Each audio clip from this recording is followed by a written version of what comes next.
আসসালামু আলাইকুম। শুরু করছি কৃষি সংবাদ। আমি রিদিতা রেজা। দর্শক, এখনকার এই সংবাদ আয়োজন একই সঙ্গে চ্যানেলের ইউটিউব চ্যানেল এবং চ্যানেলের ওটিটি প্ল্যাটফর্ম স্ক্রিনে লাইভ স্ট্রিম হচ্ছে। উত্তরের জেলা পঞ্চগড়ে সমতলের চা বাগানে শোভা পাচ্ছে সারি সারি ছোট বড় অসংখ্য আম গাছ। জৈব বালাইনাশক পদ্ধতিতে আম উৎপাদন করছেন চাষি। চা চাষে লোকসানের ক্ষতি পুষিয়ে নিতে চায়ের জমিতে সাথী ফসল হিসেবে আম উৎপাদন করে লাভবান তারা। পঞ্চগড় থেকে এ রহমান মুকুলের পাঠানো তথ্য ও ভিডিওচিত্রে সুদীপ্ত মাহমুদের রিপোর্ট। পঞ্চগড়ের সমতলের মাটি চা চাষের উপযোগী হওয়ায় দ্রুতই এ অঞ্চলে চা বাগানের সংখ্যা বাড়ছে। উত্তরের চাষিরা এবার সমতলের চা বাগানে মিশ্র ফল বাগান হিসেবে হাড়িভাঙা, আম্রপালি, ব্যানানা ম্যাঙ্গো সহ নানা জাতের আম উৎপাদন করেছেন। মৌসুমের শুরুতেই আম গাছে জৈব সার ও বালাইনাশক ব্যবহার করেন চাষি। প্রতিটি গাছে ঝুলিয়ে দেওয়া হয় সেক্স ফেরোমন ফাঁদ, হলুদ ফাঁদ সহ প্রাকৃতিক পদ্ধতিতে আম উৎপাদনের নানা উপকরণ।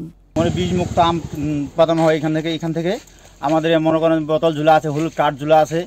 তাছাড়া মনে করেন আমাদের আম বিক্রি করছে এখন মালিক, আমরা আম তুলে দিই।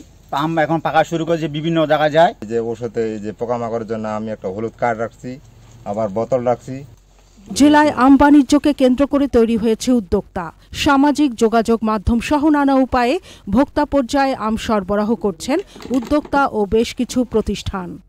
এখন আমরা সারা দেশে আমাদের প্রতিটা উপজেলা পর্যায়ে আমরা ডেলিভারি করে থাকতেছি এবং জেলা পর্যায়ে আমরা হোম ডেলিভারি করতেছি।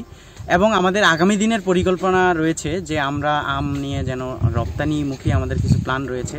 চাষিদের প্রকল্পের আওতায় এনে বিষমুক্ত আম উৎপাদনে প্রশিক্ষণ দেওয়ার কথা জানায় কৃষি বিভাগ। জেলার চাহিদা মিটিয়ে উৎপাদিত আম দেশের বিভিন্ন স্থানে পাঠানো হচ্ছে। Sudipta Mahmud, Channel I. শেরপুরে বিএডিসির চুক্তিবদ্ধ বীজ আলু চাষিদের সঙ্গে মতবিনিময় সভা করেছেন স্থানীয় সংসদ সদস্য মোহাম্মদ সানোয়ার হোসেন সানু। বিএডিসির শেরপুর হিমাগারে সেজে মতবিনিময় সভায় আধুনিক ও উন্নত জাতগুলোর মানসম্পন্ন বীজ আলু উৎপাদনের জন্য কৃষকদের প্রতি আহ্বান জানিয়ে তাদেরকে সব ধরনের সহায়তার আশ্বাস দেওয়া হয়। সেই সময় কৃষকেরা তাদের নানা সমস্যা ও সম্ভাবনার কথা তুলে ধরেন। পরে চুক্তিবদ্ধ বীজ আলু চাষিদের মধ্যে উপকরণ বিতরণ করা হয়। অনুষ্ঠানে সভাপতিত্ব করেন শেরপুর বীজ আলু হিমাগারের উপপরিচালক মোহাম্মদ খলিলুর রহমান। অনুষ্ঠানে জেলার 500-রও বেশি আলু চাষি অংশ নেন।